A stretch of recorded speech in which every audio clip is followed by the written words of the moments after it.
Hello, BookTube. This is probably, I think, the fourth attempt to do this book haul. Yesterday, I had to go out and get some blood tests, and I was nearby my bookshop, and I thought I'd pop back in to collect the rest of the Zulu books that I just can't let get away. Where I'm going to put them is a bit of a problem, but I'll solve that even if I have to cull books to put these in. I just couldn't let them pass by.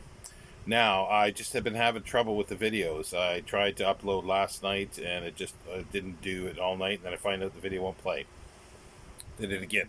Video won't play. Did it again shorter. Video won't play. So I've cleared the cache. I've cleared everything. So we'll try it again. And at the risk of not igniting uh, uh, hostilities in the OGB for book haul, our book haul war, well, this will be a good little shot, I guess we'll say. But there's a few books that are not Zulu, so we'll quickly go. Well, I'll do one at the beginning and then three at the end. And this is England and the Discovery of America, 1481 to 1620. David Beers Quinn. From the Bristol voyages of the 15th century to the Pilgrim settlement of Plymouth, the exploration, exploitation, and trial and error colonization of North America by the English. This was done in 1973 by Knopf. It looks very much similar. It's similar design to the Morrison's European Discovery of America, and I do need to get those books back again.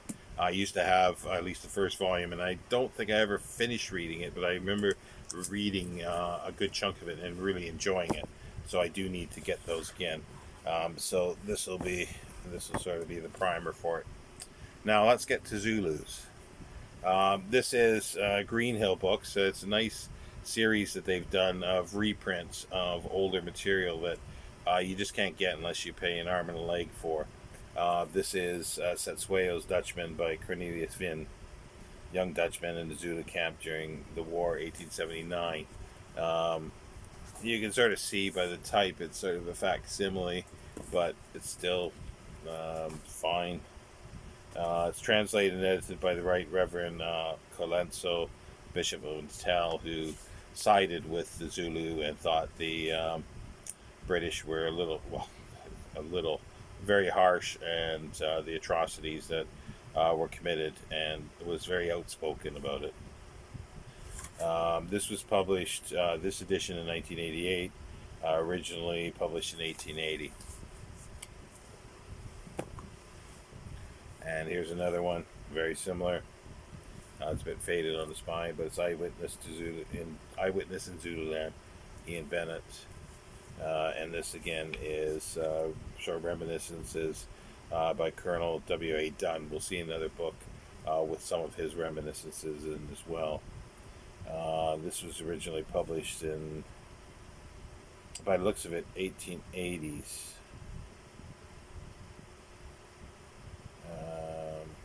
But this edition is 1989. It's forward by Major General Julian Thompson, CBOBE. And there's Colonel Dunn when one of.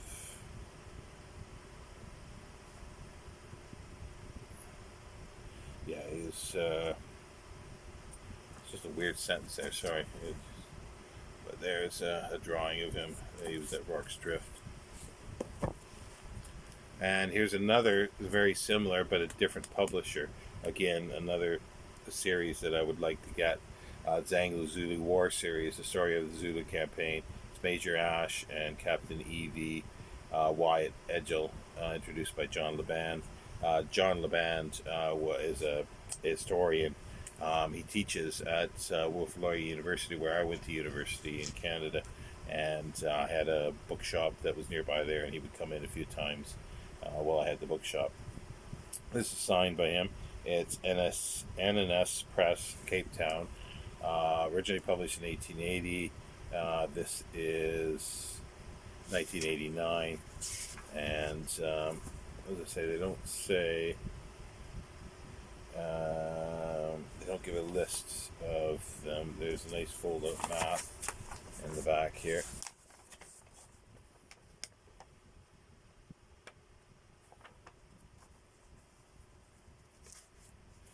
But yeah, it's just it's eyewitness histories.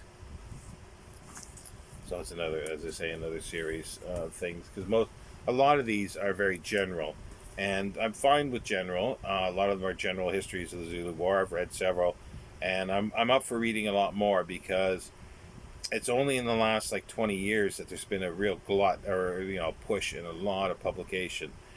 Usually smaller books. I'd wish more detail myself. I'm looking for those, but these are more popular ones to a certain extent. Not to say that they're not scholarly, but they're more for a popular audience, and I'm fine with reading that and reading the general histories, because a lot of the writers and historians come from a different angle, which is interesting. And I've yet to get bored of reading those. I'm sure I will if I get through all of these, plus the other ones that I haven't read here in the UK yet. I might very well get bored of them, but so be it. We'll cross that bridge when it comes. Here's another one, Green Hill Books, Through Zululand, Its Battlefields of People by Bertrand Mitford. Introduction by the said Ian Knight again. And Green Hill, as I say, originally published in 1888 by Kegan Paul. This is 1992. And yeah, it's sort of a original, not eyewitness account, this one, but it's just a description sort of shortly after, a few years after, of the battlefield. So that's kind of interesting. Be interested to see what they thought was important at that time. Redcoats and Zulus, Myths, Legends, and Exploitations of the Anglo-Zulu War, 1879, edited by Adrian Greaves. This one's kind of interesting because this is a collection of articles from a journal, the essays from the Journal of Anglo-Zulu War Historical Society, compiled and edited by Dr. Adrian Greaves. Now, I have, there's a box, I couldn't carry it all back with me, a box of journals that are Zulu related journals. They're sort of handmade, they're homemade, they're not printed up properly, but there's a lot of big names in there, scholarly names, and this might be it, but I can't remember the name of the journal. I'll get them eventually, and I'll show them once I do. But yeah, this is another pen and sword book, published 2004. As I say, there'll be a lot of the 2000s for these. Here's a poetry book. I first thought it was contemporary poetry of Zulu War, but I don't believe it is after looking at it. It's more modern, so I'm not too sure about it. Ebony and Scarlet, Poems of the Anglo-Zulu War by Harry Turner. It seems like he's done other ones. Nilsson's Peninsular War, Poems of Waterloo, Crimean War. Yeah, I'm not too sure of this, but if it doesn't wind up with home in my Zulu South African history collection, then it'll migrate to the poetry section because it's poetry. But it also could be the beginning of sort of a fiction type, because there's novels that have been written about the Zulu War, a lot of quite a few, and a lot of privately printed ones as well, which could be interesting. I haven't got into those yet. I'm not too sure if I will, but here's another one, Empire and Espionage, Spies in the Zulu War by Stephen Wade. It's one of these, I like the way Jason Harrigan describes the sort of side door histories of things. I think he had one that was history of diplomats, and it's you see history through a different sort of view, in a sense, like through different eyes of the diplomat in that case, and this will be the espionage and the spies. And if it's well done, it can be quite elucidating, or even from an object, from the eyes of a specific object, history can be seen, which I find very interesting as well. This is Pen and Sword, Stephen Wade, 2010 again. Here's another one, in a sense. It's about a nurse, Sister Janet. by Brian Best and Katie Stossel, edited by Adrian Greaves. It's nurse and heroine of the Anglo-Zulu War, 1879. She was the only, I think, nurse that went out to the front lines, especially. She was 18, and well, she was only about 19 at that point, because it says here that she was 18 in the during the Balkan War in 1878. So, yeah, so this will be interesting. It's sort of a Florence Nightingale, sort of South Africa, of the Zulu Wars, and I'm looking forward to reading this. Again, Pen and Sword. Um, 2006.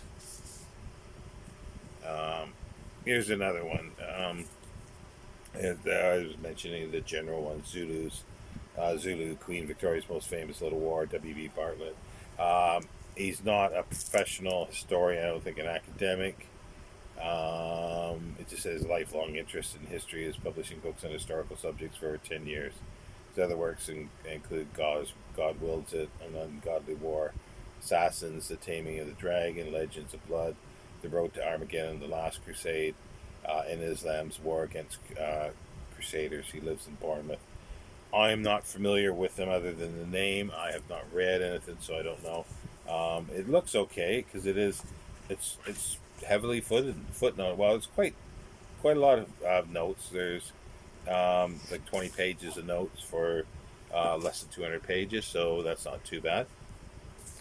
I didn't say this is History Press, 2010 again. So 2010 seemed to be a popular year. Biography of Evelyn Wood, VC, Pillar of Empire, Stephen Manning, forward by Saul David. We saw another book, History of the Zulu Zulu War, by Saul David, and it says it's the first biography in 100 years. It is slim, and there he is as an older man, or an old man. Um, yeah, it says here. It says he did an autobiography for midshipman to field marshal, a 2-volume history. So yeah, so this is Pen and Sword again, 2007, and a very slim Pen and Sword as well. John Donne, Setsueo, and the Three Generals, 1861 1879, edited by D.C.F. Moody. It's a lot of this is I mentioned Donne earlier, and it's a lot of his reminiscences again. There could be a duplication of material there. I'm not sure. I would need to look at it with the other one. But this is smaller, I think, so it won't have it all.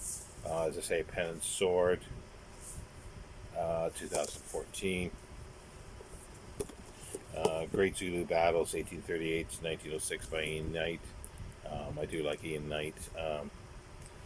He runs a travel, well, not travel, like a tour of the battlefields, Zulu battlefields, every January. Or I don't know if it's happening this January. It's pricey, but it's something I would really love. But he also sells on his website books if you want to buy some books, but also Zulu shields, knob carries, assegais, the short spears.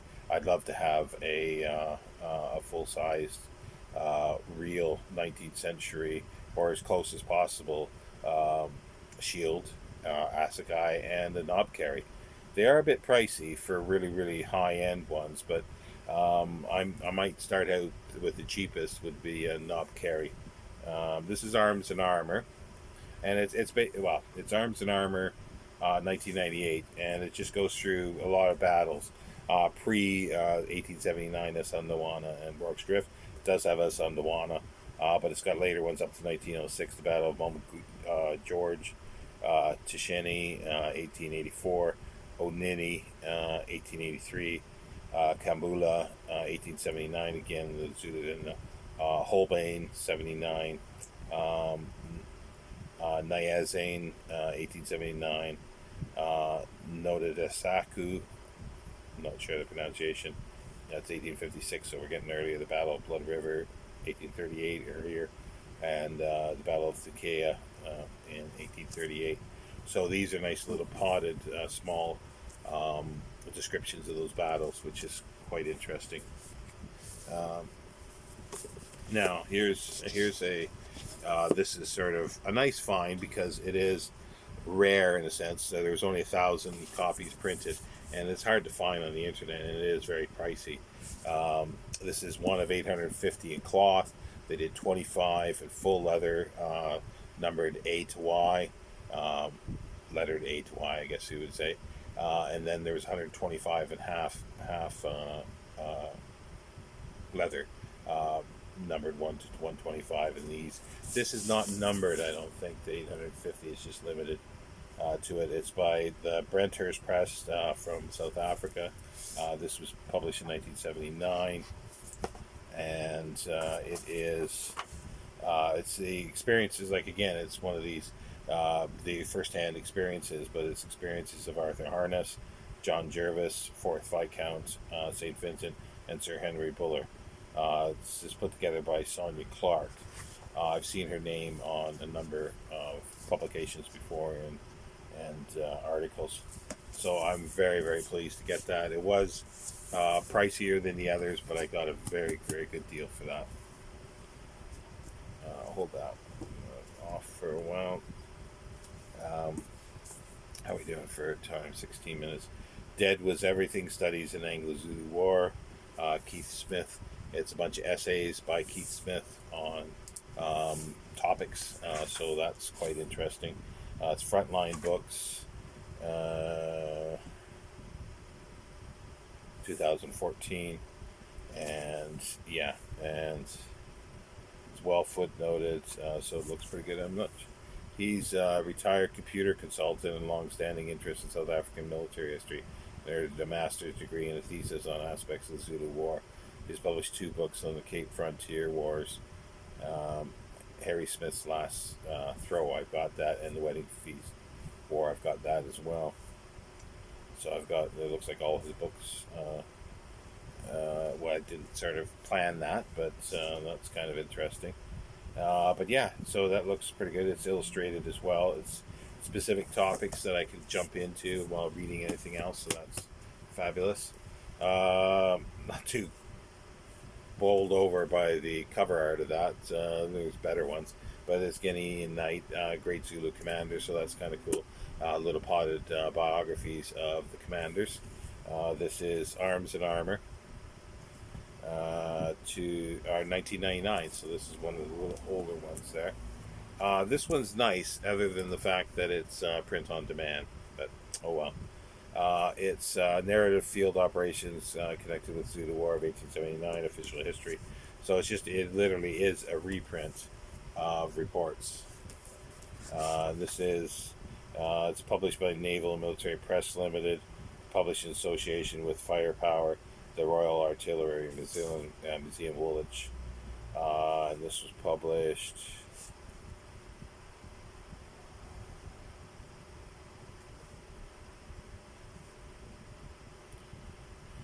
It's just saying reprinting a facsimile from the original, but it doesn't give me actually a year when they did this. It's not that old, so yeah, there's maps, but they're not the greatest because they're facsimiles. But there's quite a few maps, and there's tables and so forth. So it's interesting. Well, any of the reports are for the time. Here's one that I had doubled up on. I wasn't quite sure when I saw it whether I had it, but it was cheap, so I figured, well, I'll grab it in case I don't. But it's the Anglo-Zulu War. It's companion too, so it's a bit of a dictionary of who's who and where's where, with maps and so forth. So it's a little quick thing that reading something and well, here's one, dogs. If I want to know dogs in the Zulu War, and there's a description, and the Gatling gun, how that was used, and where it was used. Yeah, so that's kind of interesting. Well, as I say, I already had it, so I'm a bit familiar with it. Pen and Sword, again 2008. Here's the design I like of this one. It's Green Hill Books, Ron Locke and Peter Quantrill, The Destruction of the Zulu Kingdom, but it's called the Zulu Vanquished. So yeah, here's another sort of general one, with Lord Chelmsford on the back there, and 2005 Green Hill. So and it goes all the way from sort of the pre sort of 79, but right up to the end of the Battle of Ulundi. That's Wales. Car- uh, I forget what it's called. There's a certain name for the Zulu encampment, and that's what it was there. Zulu victory. This one's interesting. It's Zulu Victory, the Epic of Isandlwana and the Cover Up, because it's talking about Ron Locke and Peter Quantrill again, but it's talking about like yeah, the Cover Up, because it was a massacre, and it was downplayed, and for a long time. So this sort of exposes a lot of that. Um,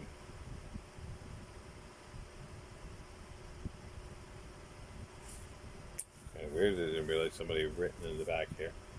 But yeah, um, this is Green Hill, 2002. Here's another one of those Green Hill books, the reprints. It's by the Orders of the Great White Queen, in quotes, campaigning in Zululand through the eyes of the British soldier, 1879, by edited, put together by Ian Knight. So it's a compilation of of stories, and original. It doesn't give me a date, but it'll be, yeah, anywhere 1879, and yeah, it says, well, 187. No, sorry, because it's talking about 1879, but it's 1992, by Greenhill. And here we go. A handful of heroes, Rorke's Drift, facts, myths, and legends. Katie Stossel. We saw her with Sister Janet, or Nurse Janet, sorry.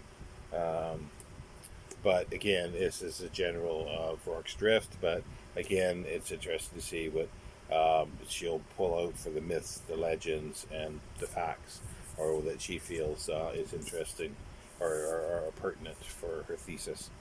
2015 Pen and Sword, so it's a newer one. Zulu Frontiersman, Major C.G. Dennison, edited by Ron Locke and Peter Quantrill again. Again, it's a first-hand account of Dennison.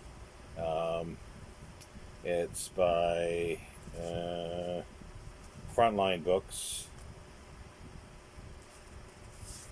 2008. Here's a heavy one. There's another Rorke's Drift, Heroes of the Zulu War, James W. Bancroft. Again, I like the black and the illustrations. And here's it'll be this will be one of the 24th Regiment soldiers in their uniform. Must be, because that's we're talking about Rorke's Drift. I don't know what company it would be off the top of my head. I'm not that au fait with uniforms. This is published by Spellmount Books, 2010. So 2010 seems to be the popular year for these. Here's John Sutherland and Diane Cannell, Zulu Kings and Their Armies. So it goes with that other Ian Knight one that is Zulu Commanders. So there will be potted histories, but this is Pen and Sword. But it looks like somebody had their first attempt at Photoshop with this, so not the best. Pen and Sword, as I say, 2004. Soldiers of the Queen, Victorian colonial conflict, and the words of those who fought. So again, first-hand accounts, a number of them, different ones. So it'll be snippets that I don't have, or if I want more, I can look for those, by Stephen Manning. It's Spellmount, I think, again. Yeah, Spellmount. 2009. And Forgotten Battles of the Zulu War, again, sort of similar to the night one of Zulu Battles. Um, this is Adrian Greaves, it's Pen and Sword, 2012. And the last Zulu book, one that Jason Harrigan might be interested in, with your Napoleon Bonaparte, Napoleon interest. I don't know how far afield you go with the Bonaparte sort of interest, but this is With His Face to the Foe: The Life and Death of Louis Napoleon, the Prince Imperial Zululand, 1879, by Ian Knight. At sort of his last days, because he was, says, on the afternoon of 1st of June 1879, in a muddy gully in the heart of Zululand, the ambitions of France's Bonaparte dynasty came to a tragic and violent end. A patrol of British troops in the vanguard of an invading column was ambushed by the Zulu and fled, leaving 3 men dead: Louis Napoleon, the exiled heir to the imperial throne of France, the last of the Bonapartes. And that's what this is about. This is, again, Spellmount, 2001. So that's the end of those. There's 3 other ones here. They're film-oriented books. There's a whole series. It takes every, or most studios, and it's called, like, the RKO story. And they're late 80s, by Octopus Books. Richard Jewell, Vernon Harabin, the complete studio history of all, with all the 1051 films described and illustrated. So you see the cover there, but then the book itself has the same. I like RKO, and you might say, "Oh, well, just look on the internet." But yeah, this is all sort of curated together in a sense, with pictures, descriptions. As you can see, just page after page. You can plop down and look at any year if you're interested in. Yeah, I just really like it. And then we got the Paramount story, which is same John Douglas Eames, though. Complete history of the studio. It's 2,805 film. Same format all the way through. And Universal. The complete history of 2,641 films, Clive Hirschhorn, and the same deal all the way through. Every film. I've got MGM sort of hidden behind books here, but they had more, and I've put them aside. I think there's 3 more. I don't know how many there are in total, but I think it's nearing sort of completion. But I'll leave it there. It's just under 30 minutes, so I'm hoping this will load up. And this is sort of a response. I could say it's a response video to Bill Rutenberg's salvo across the bow. So that couldn't go unanswered, Bill. So I hope you enjoyed this. If you wanted to know anything else, more detail of any of the books, I'll do my best. Anything else, but thank you for all the subscribers, new subscribers that are coming along. I hope you enjoy this. It is very specific as well, but it is one of my areas of deep interest is South African history in general, and the Zulu Wars. So yeah, so there'll be more to come regarding this collection, I'm sure, and more books to come once I can get everything organized here. Yeah, just feel free to leave any comments you like, and thank you for watching BookTube.